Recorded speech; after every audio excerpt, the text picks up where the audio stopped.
Hey, what's up everybody? I'm Vince, this is Asia, and that is China. They are the co-owners of the Allure Beautique. That's a tongue twister. She's definitely Asia, she's definitely alluring. Today we are gonna talk about skin, all kinds of skin. In the process, we're gonna make ourselves a nice tasty seafood smothered mac and cheese for our lunch while we sit down and chop it up, So stick around and we'll be right back.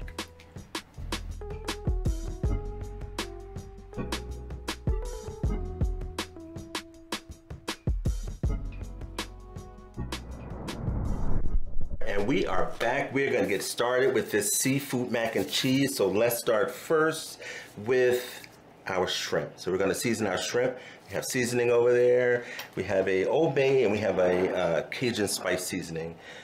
Okay, so while she is doing that, just gonna give a tablespoon of each. If you think it needs more, you add more. You're in charge of this whole thing. Well, okay. At least the shrimp anyway.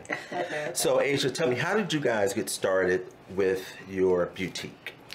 So as kids growing up, our grandmother, she was a licensed cosmetologist, and she's always told us the importance of like a proper skin routine and just making sure that we stay moisturized and we're our best, presentation of ourselves. Like we represent her, our family. So we really just love skincare ever since we were kids, and we decided like this is something we want to pursue as adults. Okay. So we decided to both get into school together, do the program. It was a year, part-time, so very challenging, but yeah, it's been so rewarding so far. So what program? Oh, that's the esthetician program for the state of Georgia. We have to do 1,000 hours. Wait, what's the program again? Esthetician. Is that the same as a ASE esthetician or ES? Are those things the same? ES.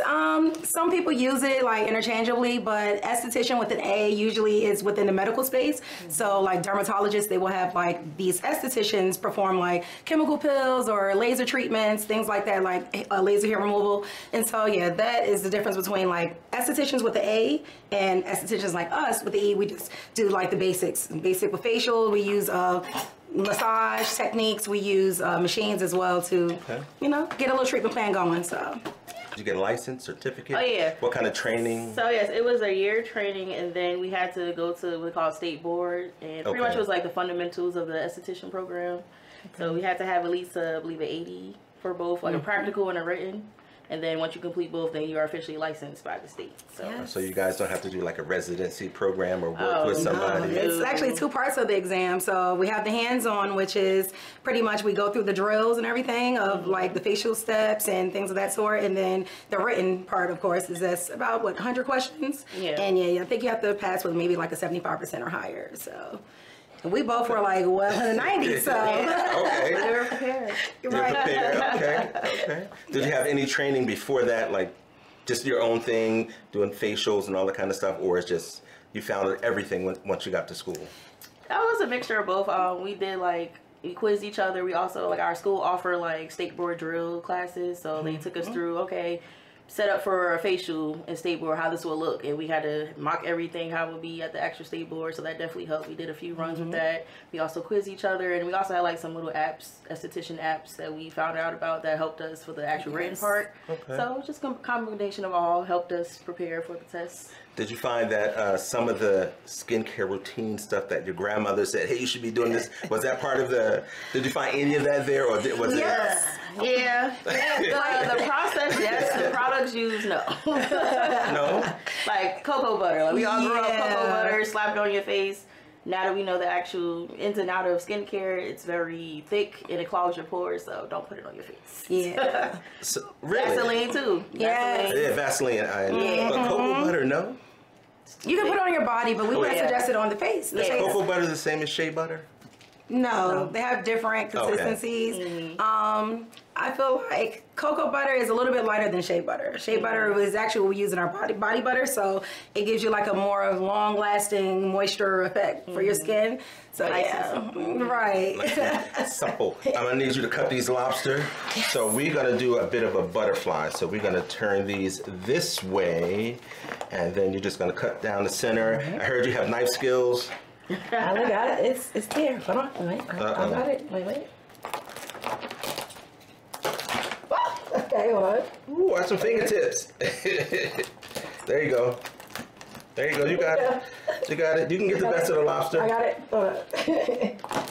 There we go. Okay. So, all right. So now our lobsters are butterflied.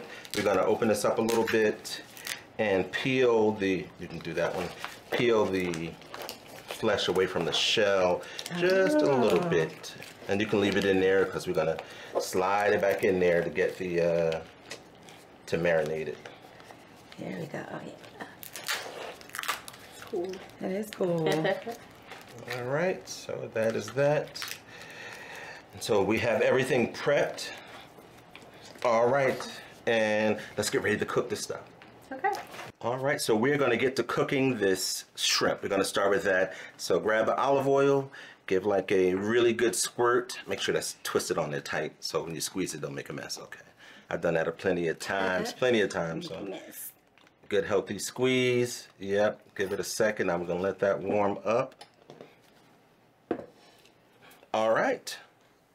So we can start tossing our shrimp in. So we don't want to overcrowd our pan. Yeah, so we don't want to overcrowd our pan because it'll cool off so fast. It'll take longer to cook. So about 8 of them in there. All right, you're good to go. So we're going to let these cook about halfway through. Then we're going to flip them over.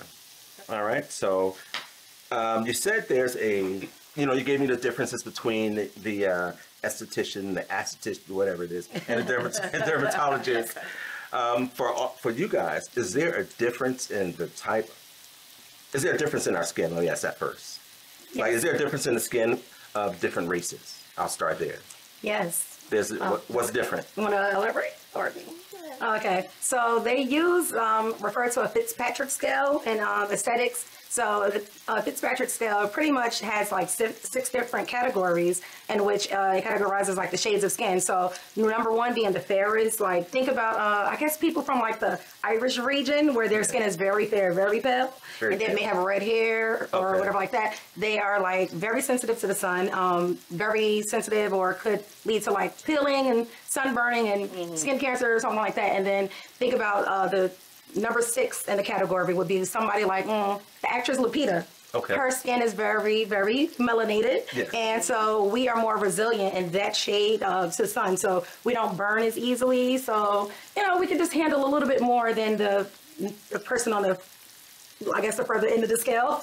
So yeah, pretty much those are the differences. It's just like the toughness of your skin, how sensitive your skin is to the UV rays of the sun, if you're susceptible to like skin cancer, things of that sort. So what we do is pretty much like we assess the person's skin condition as well as their Fitzpatrick scale to determine the best treatment plan for them when they get their facials.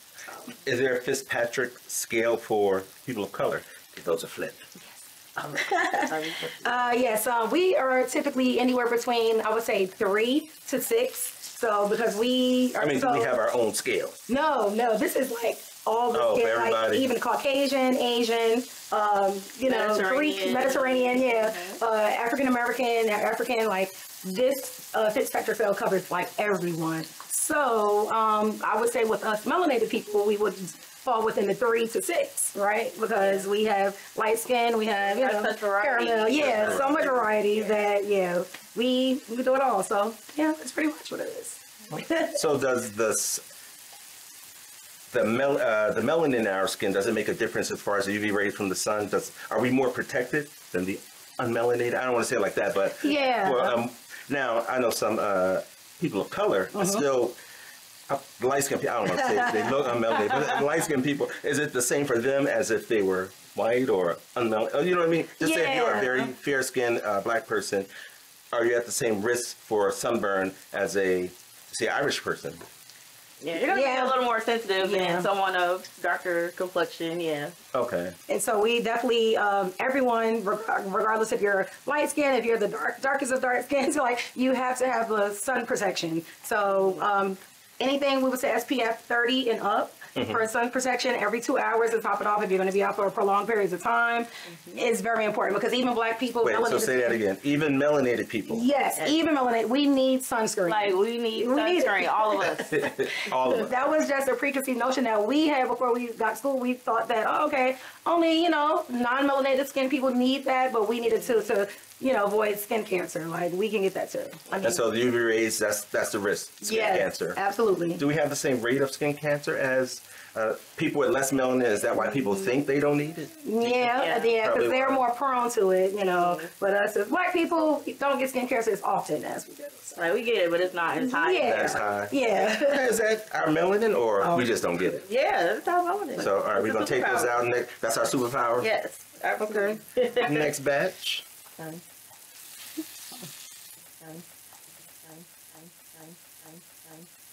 So these to take them out, that's the problem. Oh, okay. I don't need no tongue. And you're the one worried about your hands. I'm like getting down to the nitty gritty. That's the gloves. I'm cool with the gloves. It feels like it's my bare hands. So since we're cooking, let's talk about food. Unrelated to this, what does food mean to you guys? Everything. Life, love, bonding, you know. All the moments that happen around food. Yes. All the memories created around food, all of that. Because growing up, it's like food was always like the bonding. Like, you come together Sunday dinners or just during the week. Hey, grandma, whoever cooked, we all come together. We drinking, we talking, we laughing. Just good times, good memories. Food is life. Food is everything. That's why I love that movie Soul Food so much, because that just reminds me of like typical black family, you know. We bond, we come together, you can cry, you can talk about some taboo topics if you want. Like, it's... Was that y'all family? Yeah. Where'd y'all grow up at? New York, New Jersey. Wait, you said North? No, New Jersey. Okay, so you grew up with Grandma Ethel B. Yes. Cooking on Sundays. Ethel May? Yes. Grandma Ethel May? Ethel May, yes. Sometimes you can sell dinner, sometimes you just cook for the whole family, the whole house.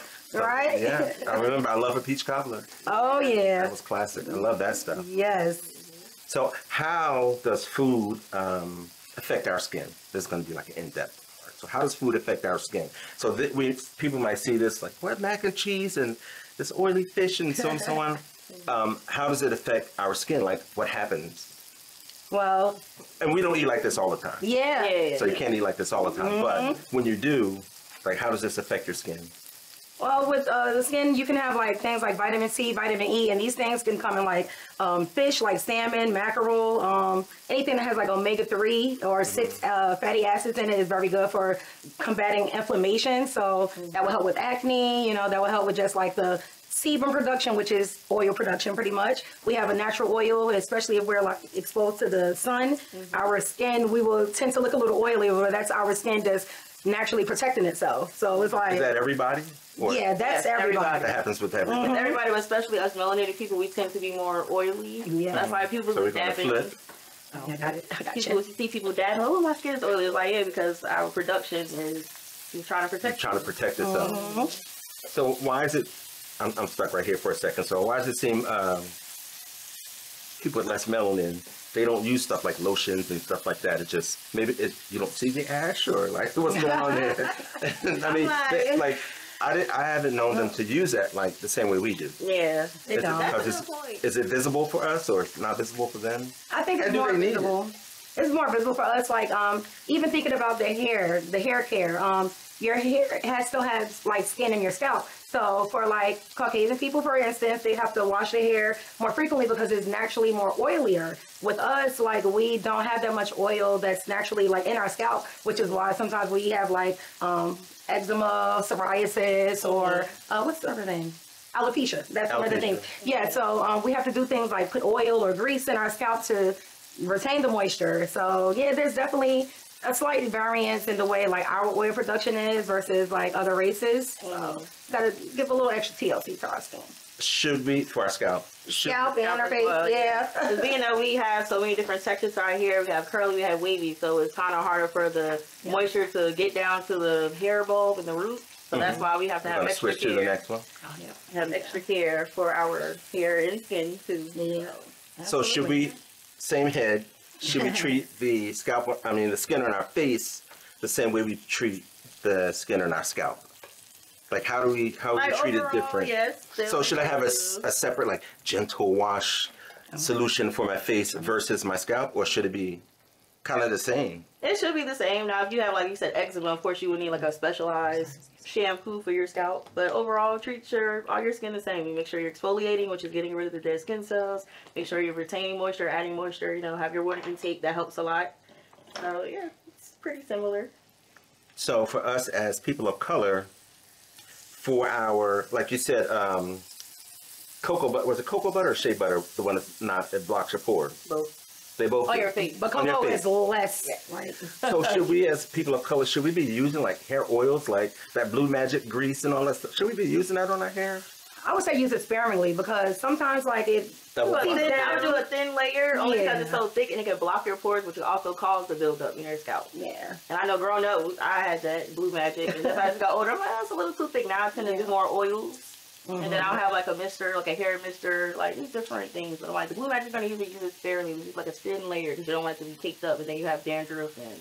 Or acne. Sometimes it melts down into like the edges of your scalp and your face, and then now you have forehead acne. You're not understanding why because you have like a headscarf or a bonnet or something. So these things you really have to be mindful of. Like, yeah, it blocks your skin, and it just creates more problems. So. Okay, you said acne. What causes acne?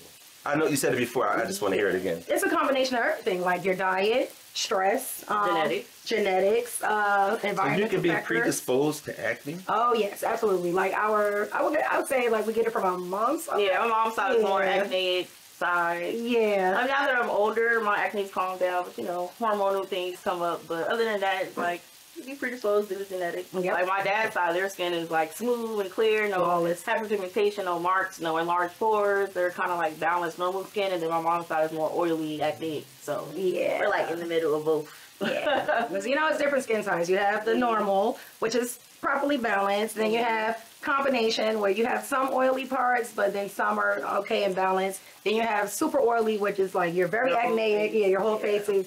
And then you have dry and sensitive too. So dry is like your body is not really producing the proper amount of oil, so you just always look a little dull and you just need a little Have a little peeling, a little yeah.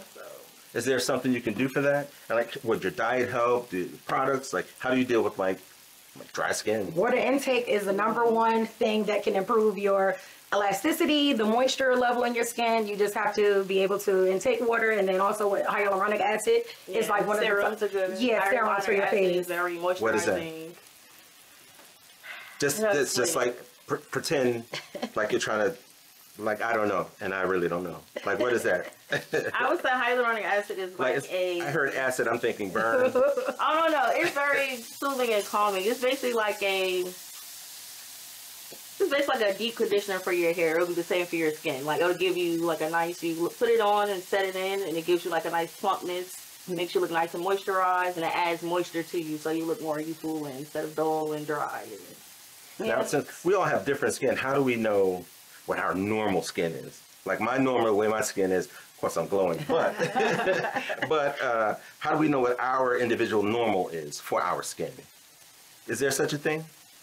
I mean, everyone has their own routines or like how you used to your skin, but I would say the best thing would be to actually see an esthetician, because what you think is normal may not be normal. It might be, I'm just used to bad skin. Yeah, it might be, well, no, I was gonna say it, but it might be something that you're using, or your diet or whatever that could be making your skin a certain way. You're thinking it's normal, but when you go see an esthetician, you're like, hey, no, like, what are you doing, or what's this, what products are you using, like, what's your water intake, are you cleaning off your phone? Like, that's when you go to an esthetician and get in depth and ask questions, so you can know, okay, well, all the time I thought my skin was dry, but I was just using the wrong products, or I'm not drinking enough water, or things like that. So I feel like starting with an esthetician to like get an overview of your skin, start there, and then once you start there, then you can know, okay, these are the products that are best for me.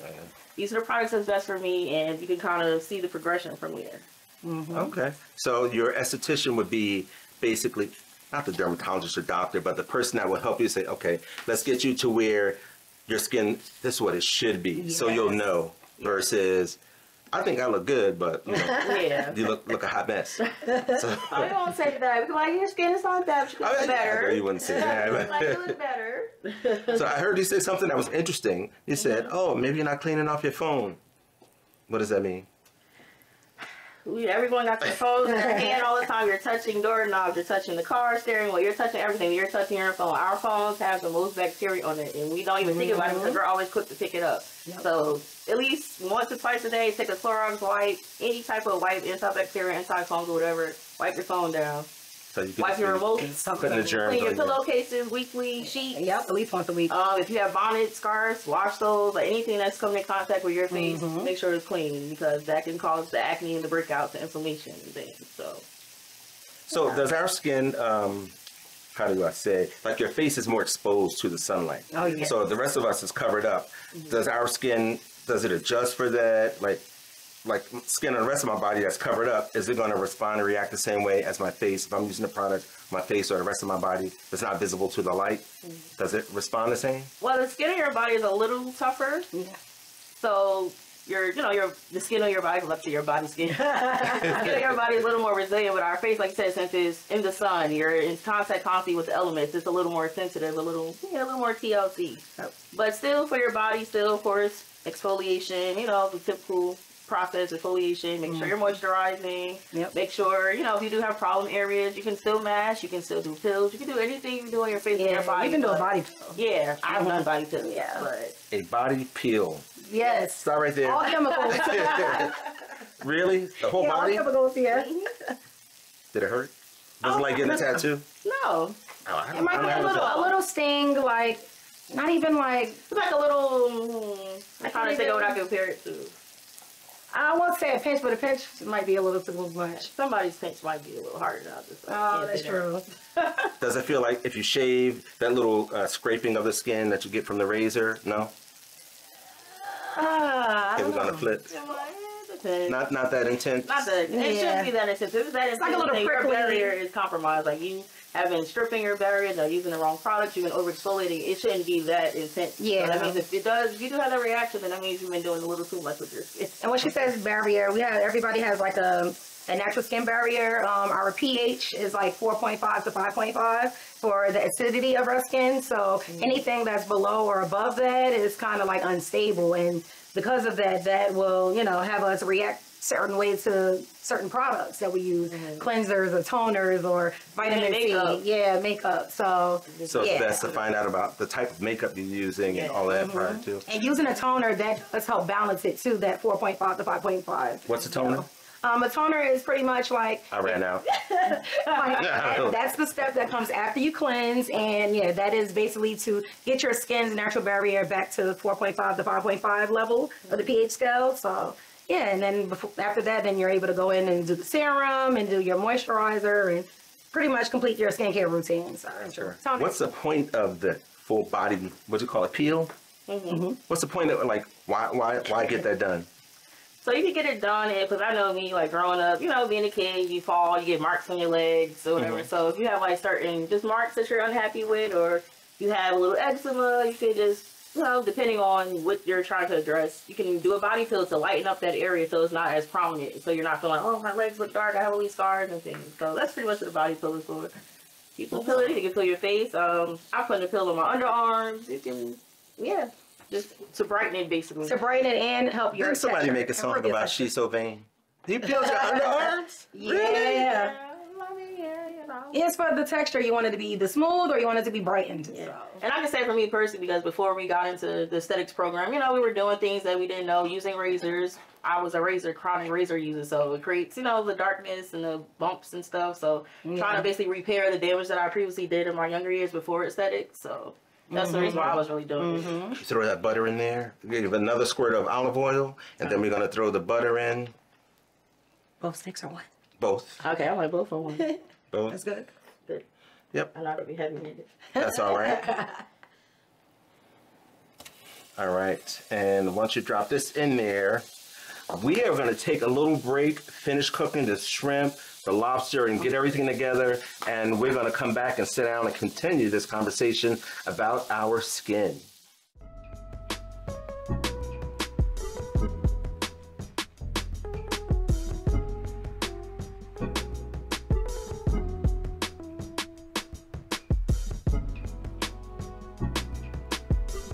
So our lunch is ready, digging ladies. Let me know what you think.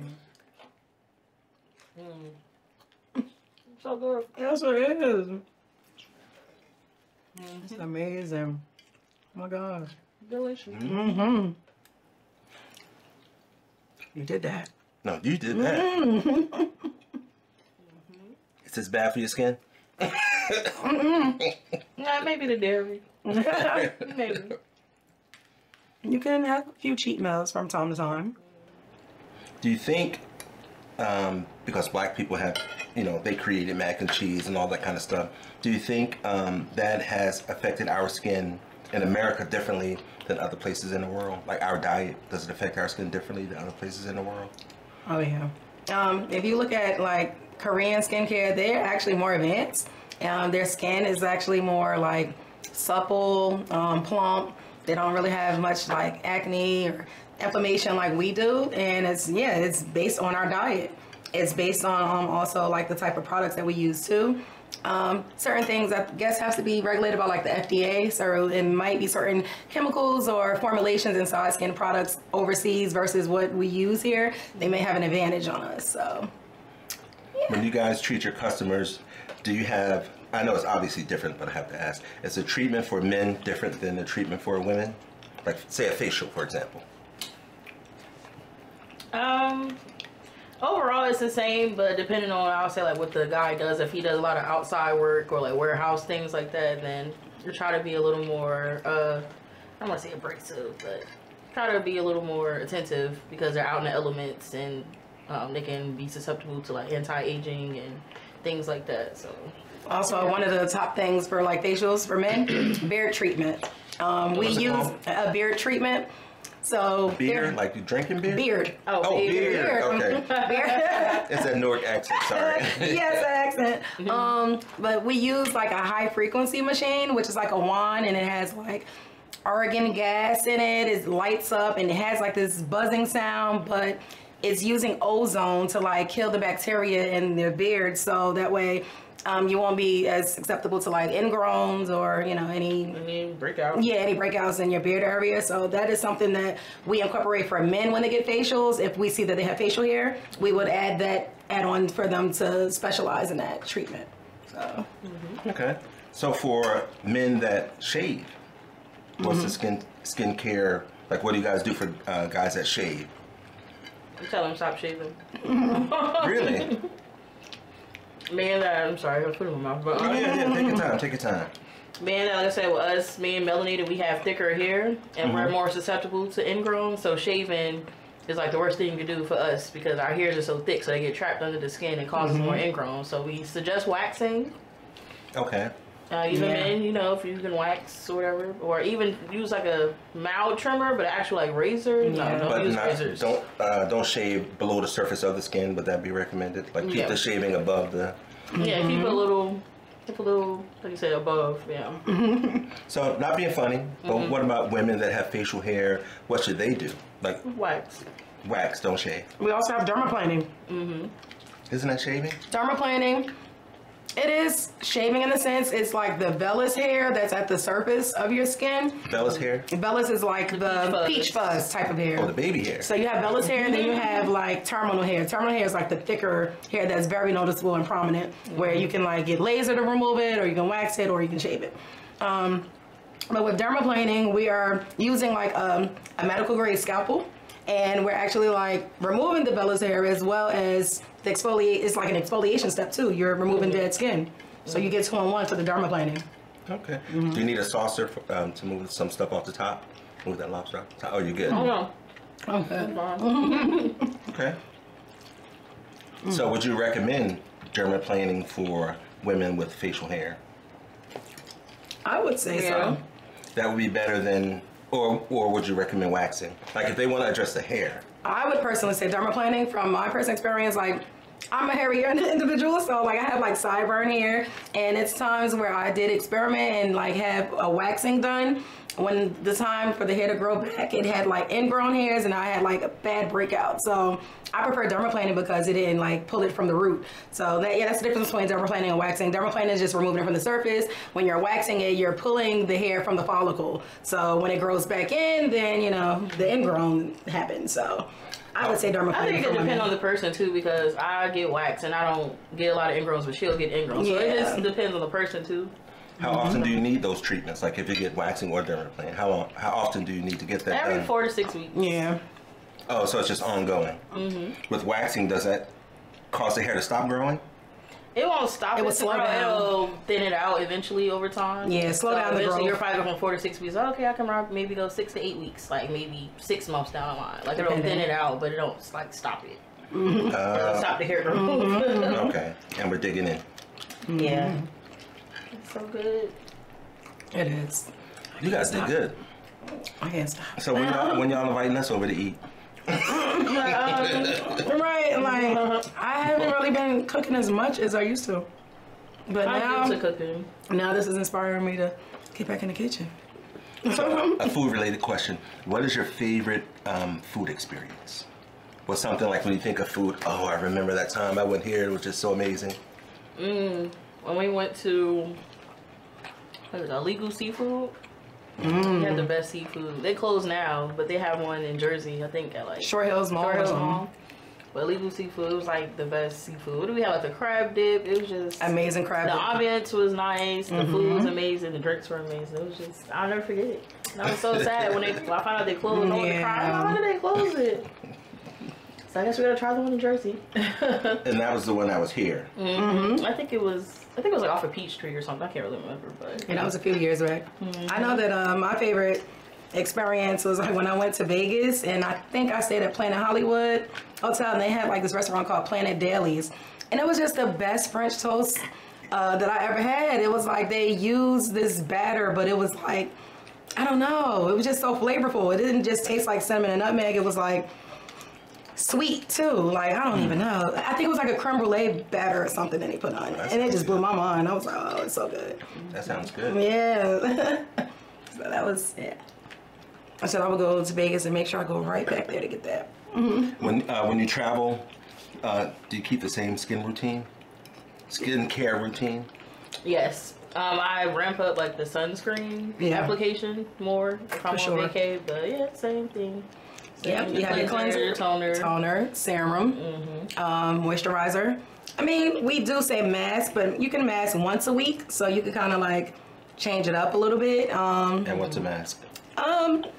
Depending on your skin type, mask can like either induce like moisture. It can like pull the toxins out if you're acneic. So like the extra oil that's in your skin. Like the green thing that dries on your face? Yeah. Okay. That will pull all of the extra oils out if you are experiencing too much oil. So yeah, it just depends on what your skin type is or what area of concern that you're trying to target. This is how you would choose your mask. Should we all have a skin routine?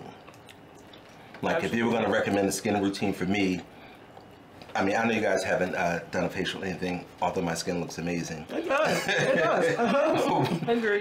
What would you guys recommend? Like, where would I start?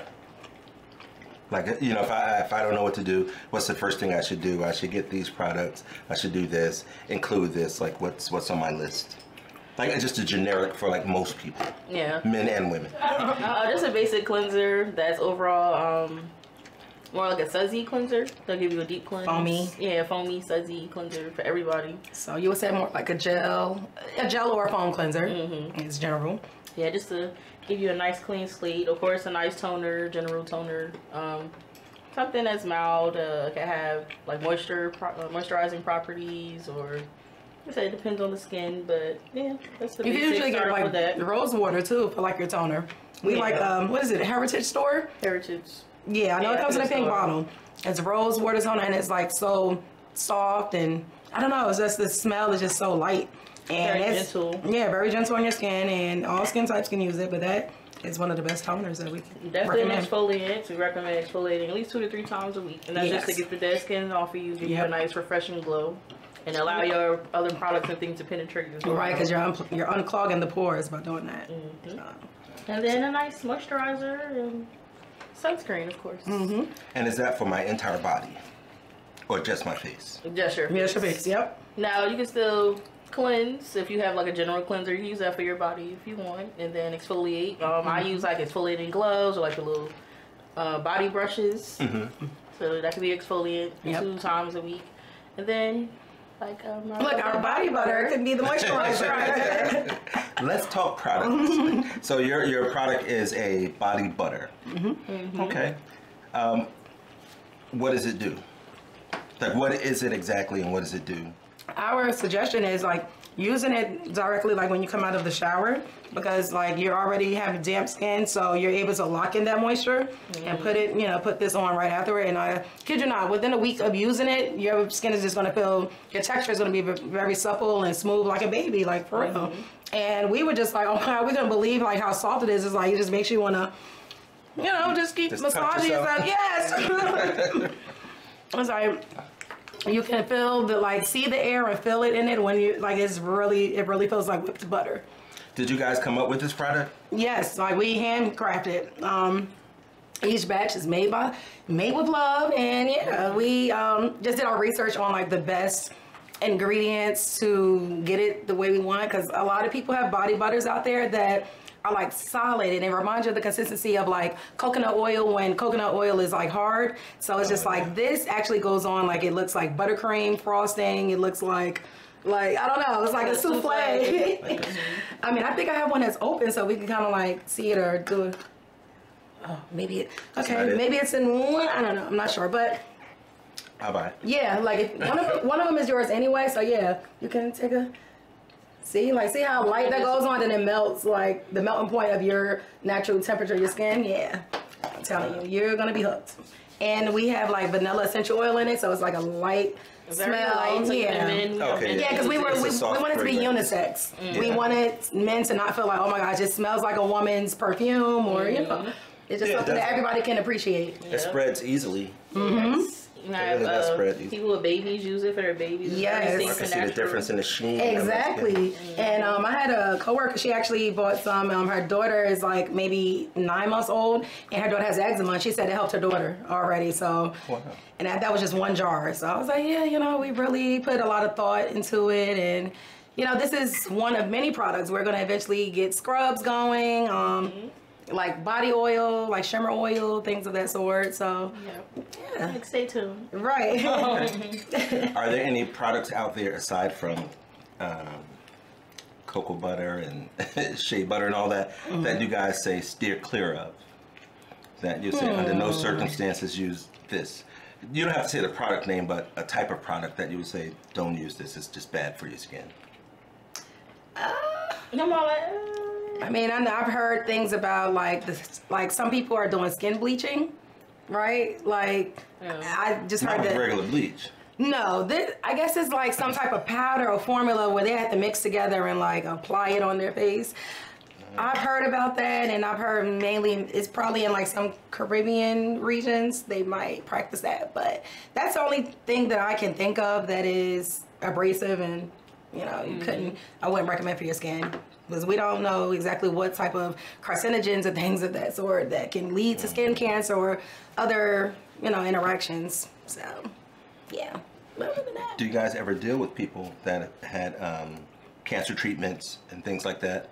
Like post-cancer treatments? No. Like if they've gone through chemo and they lost the hair and would you just do their skin the same? I haven't encountered them yet, but... Pretty sure it would encounter them the same. Just be a little more delicate, just to be mindful. Okay, they, went through a certain trauma or whatever to their body. Yeah, this skin might be a little susceptible. Might be a little sensitive. Right. We would probably use like stuff that is geared towards people with sensitive skin because very calming. Same as like with people who have, I guess erythema is kind of what the term we use for people that have like redness in their skin. Like we use facial steamers during the facial process, and people that have erythema, that would like make it worse, make the little blood vessels like inflame in their face. So it's just certain things depending on their condition that we would like shy away from, or kind of like customize their treatment, and it wouldn't be like exactly the same. So yeah, I think people like with high blood pressure, if there's certain massage techniques that we're using, and we have to be mindful of the type of massage we use, because that can stimulate the blood flow and trigger a spike in their blood pressure. So yes, it's a lot of things medically that we have to kind of take into consideration when we're treating people's skin. So yeah, but we don't encounter that too often. So yeah. So can people with high blood, do you have to let you know if they have high blood pressure or some medical issue? Like, do you have any Is that part of your intake survey? Yes. Yep, exactly. We have a consultation form, and we'll ask questions. Okay, are you on any medications? Are you on birth control? Any surgeries? When's the last time you waxed? Like, we get all into it because we need to know so we can protect you and protect ourselves. Oh, that's just you need to know if they're pregnant, or you said birth control specifically. How does that affect your skin? Sometimes birth control can make you a little more sensitive. So that's what we ask. Because it's altering your hormones. Depending on if you're getting like a pill or you're getting dermaplaning, you might be a little more sensitive. So it's like just letting us know in advance. Okay, you might have this and that. That way, if we know what you're dealing with, we can kind of give you a forewarning. Like, hey, you know, this is not typically what happens, but since you're taking this might be something that you could encounter. Yep. So we just like to know everything up front. So we're protecting you and protecting us. Right. And some people will withhold some of these questions, and then when something goes wrong, then it's like, oh, okay, let's not take accountability and put the blame on you. So I've definitely had that happen. Our consultation form said, oh, have you exfoliated in the last 72 hours? The person told me no. And towards the end of the service, oh yeah, I did a face scrub this morning. I'm like, yeah, she came for a dermaplane. So just imagine how that went. I'm like, if you would have told me that, I would have been like, no, we're not doing the dermaplaning. Right. So it's important to be honest on your forms. Yeah, because like I mentioned, dermaplaning is like a form of exfoliation too. So if someone is already exfoliating and then you come in for a dermaplaning, we're double exfoliating, which can lead to like stripping the skin, possibly breaking the skin and making it bleed. Yeah, so it's really important for people to be honest on their consultations. Yeah. This is a serious question. Should we pop pimples? It's tough because I still suffer with this. Like, I am a pimple popper, a digger, and Is that bad for your skin, the scarring? Is that what it does? Yes, it does. It creates hyperpigmentation, which then you have to use vitamin C products or get chemical pills to brighten it over time. But it's a process that you go through. It might be like the 6 months to a year before that skin tone can be even from the hyperpigmentation. So yeah, it's not something where it's like, oh my gosh, we can, in a month's time I want to see a difference, my dark spot's going to be gone. No, it really is like something that you have to stick with. You have to be very consistent because it's not easy. Yeah, it's like coming from both sides. Like, the side of being an esthetician is like, no, don't pop your pimples. Yeah, because I know I'm guilty. I'll be like, oh, let me get it. But then the other side is like, I need relief. Just just leave it be, and maybe just use more like cleansers and things that have like a glycolic or salicylic acid in it to minimize the pimple over time, so you don't have to actually pop it. Yeah, or see an esthetician once a month, and we can get the extractions. We're extracting whiteheads. We, sometimes there are. You guys do all of that? Yeah, that's part of the facial process. And like, even if there are like some pimples that have pus in it or whatever, it's like, yes, we have to extract that too. Make sure we stop the bleeding and control it, and then treat it with whatever, depending on your skin type or skin condition. So yeah, that's another way. Don't do it yourself. Get an esthetician to do it. So if somebody has bad acne, they should come and see you. Absolutely. Yes. Would you recommend them coming to see you before a dermatologist, or how would they treat it differently than you? The dermatologist is going to mostly prescribe like medicine, like medication. We're more so like, okay, try this cleanser. Okay, switch up your diet. Okay, we're going to look at all the factors, but the dermatologist is like, hey, all right, I'm just going to give you these creams. Yeah, they have a medical approach to it. It's like us, we're doing just the topical. We're working from the outside in, and I just feel like with them, they're more so, okay, we're going to prescribe the cream, an ointment, a shampoo, or these pills for you. And sometimes people, it can, I guess, what do you call it? Like contraindications. Things can affect like whatever pre-existing conditions they may have. So yeah, and then dermatologists, it's like, I've been to dermatologists and I feel like they don't really get to the root of the problem like estheticians would. It's kind of like a general thing, like, okay, well, this is what it seems like. We're going to prescribe this and we see how that goes, So estheticians, like, we kind of specialize in skin conditions, skin types, so we really know what to do to like really see the more instant results rather than just giving someone medicine to solve their problems. And hoping it works out. Yeah. So this question is for China. Okay. First time you tried lobster, what do you think? I actually haven't eaten it yet. I've been eating under it. I've been eating under it. Well, you're nervous? Try it and let me know what you think. Okay. Hold it apart. Just take a little pinch. Like, it's delicious. Like, me, it's like stuff in my hands. I'm like, that's good. The taste of it and everything. It's definitely a little thicker than crab meat, but it's good. Okay. It's like, it's still a sweet taste. Yeah. It's like a thicker, sweeter. I like it. This is really good. I couldn't. You see, I haven't put my fork down yet. All right, look at my. So my next question is about foot care. Do you guys do that? No. A funny story about that is like when we were in aesthetic school, and we had like the signature facial that included like leg massage and foot massage, and man, Chinese used to complain all the time about like how some people came in with like the toe jam and it was just smelly, and then it was like it just had our hands cramping. And I was like, you know what, doing feet is just not for me. We're gonna leave that to the nail tech so they can get those pedicures and get their massage going. But yeah, the feet, I'm just like, because everyone's not clean like that, so I can't chance Can't do it. But we did learn a little bit about reflexology. That was a cool part because we didn't realize doing that is it targets certain organs, like in certain areas, like, oh, you might clear the lungs if you have some congestion of the lungs. Just, you know, the massaging that area would help like break up whatever mucus or whatever. So I mean, we learned a little bit about it, and I'm like, okay, it's cool just to know, but I don't want to do it myself. Smelly feet. Yeah. I don't want to take that chance. Look, and they have stuff like foot detox as well, where I guess they do like some type of solution homemade, and it's supposed to get rid of all the toxins out of your body. So I like it. I mean, some estheticians are offering that too. I've seen that before. Yeah, I'm like, it's like, it's not for me. I'll pass. Yeah, we're more focused on body, products for the body and facial services. So if people come to see you, what should they definitely have? If they're gonna have something done, what should they get?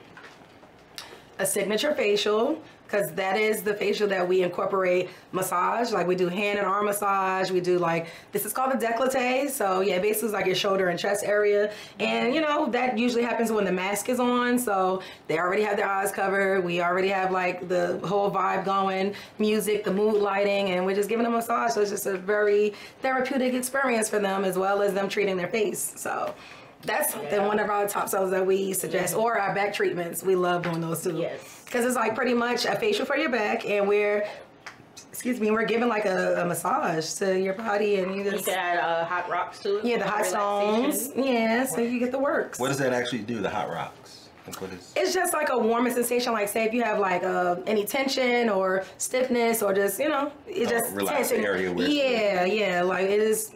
Yeah, it holds in the heat for a few minutes, right? And then just getting on it. Well, just use to work out the tension. All the kinks. A relaxation. You know. Are there treatments aside from feet that you guys don't do that people might find that other... Or you try to steer clear of? People have been telling us like, y'all need to do like more waxing like Brazilians, and I'm like, yeah, the intimate areas for us, That's not for me. Yeah, you know, we've heard some horror stories or things of that sort that we just didn't want to do that. Or like they have stuff called brow lamination, where you're basically, it's like a relaxer for your brows. You're straightening your brows up, and yeah, it's a whole process, maybe about 45 minutes or an hour just to get your brows look very wispy and wide. And I was like, you know, that's not something that, it's a hot trend in our industry, but it's just not something that we are passionate about. And, you know, we just try not to be one of those people that are trying to hustle for like every service to have our menu just to get people in the doors. It's like we really want to have purpose behind it and do things that we're passionate about, or that we feel like it makes sense or aligns with our values and views. So being very intentional. Yeah, pretty much. Yep. How long have you guys been in business? How long have you been in business? We formed our LLC while we were in school in 2019. We graduated in 2020. So when did we open our suite? In 2021? July 2021? Yep. We're not taking clients right now because we're transitioning to our next brick and mortar location. So yeah, it's more to come. It's going to be better experience for our Allure Beauties and Gents, because that's what we call our clients. The Allure Beauties and Gents.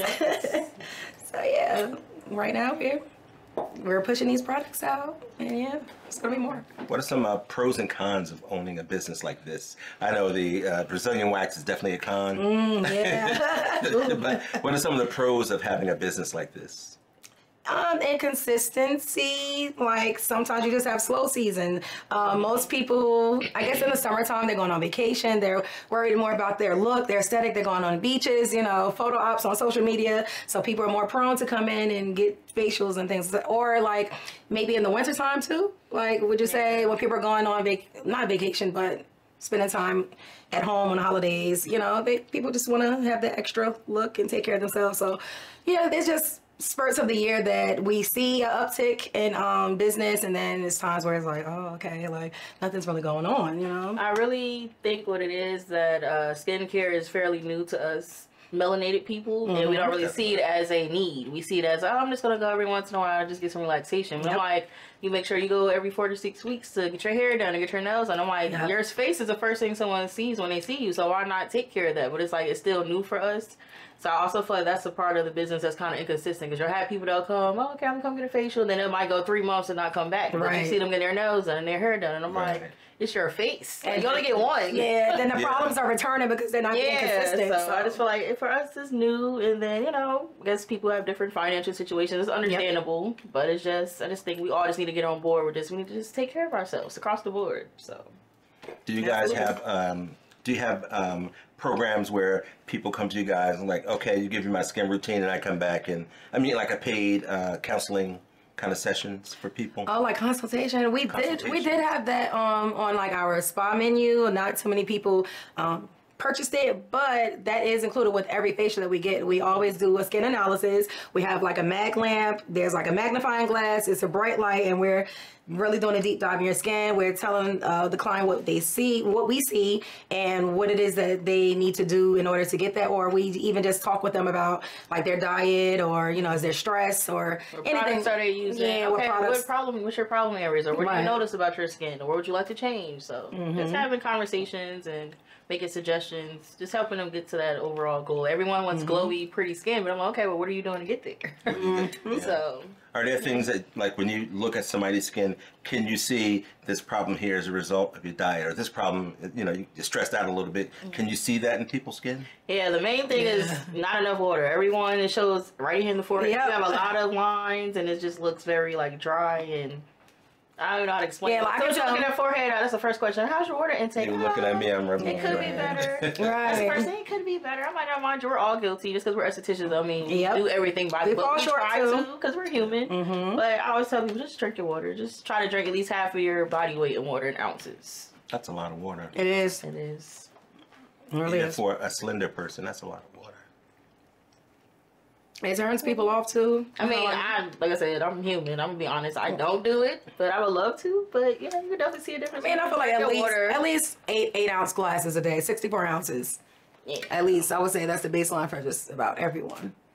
But if you're drinking stuff that is going to dehydrate you, like coffee, tea that is not decaffeinated, or wine, alcohol, soda, that stuff, you know, you might have to drink a little bit more to kind of offset. The sugars and stuff you introduce to your body. Okay, so for us undisciplined folks, you recommend more water to make up for our lack of discipline with other stuff. Yes, absolutely. Yes. Easier said than done, though. Yeah. I don't know. I go through my spells where I don't really want water. I just want juice, or I just want lemonade. So. I get that. I hope you guys are enjoying this. Yes. Very much so. You see, my food is almost gone. All right. You guys have questions for me? Or? Yes. You good? Uh-oh. Hold on. I wet the palate a little bit. Okay, I'm ready. But it's nothing too hard. Okay. Too whatever. I use... You're not going to ask about my skincare regimen? No, go ahead. Go ahead. Oh, I mean, we can talk about it, but... I guess just because I see you're, you know, so passionate about cooking, and, you know, you have a whole aesthetic here. I guess, like, when did you discover, you know, your passion for cooking, or your love for cooking? I discovered my passion for cooking as a young person, like cooking with my mother. And so I saw the same things you saw, the memories and everything associated with being around food, love. Like, for me, food is love, because that's the first thing I think of. So that's what I saw when I saw my mother cook, so you guys know we're from a large family. Yep. So a lot of takeout, a lot of eating out, so every meal was cooked. Wow. But I didn't realize like that was a good thing. It's like, I want McDonald's. I'll make you a burger. You know what I mean? So it's just, you get used to, you know, home cooking. But it makes it hard when you go out for your family. Everybody's a food critic. Yep. So, but yeah, I love cooking. I love being a person that can help create that kind of moment for somebody. Like, oh, I remember that time we had a date night. Oh, we had this food. So I love that part of food.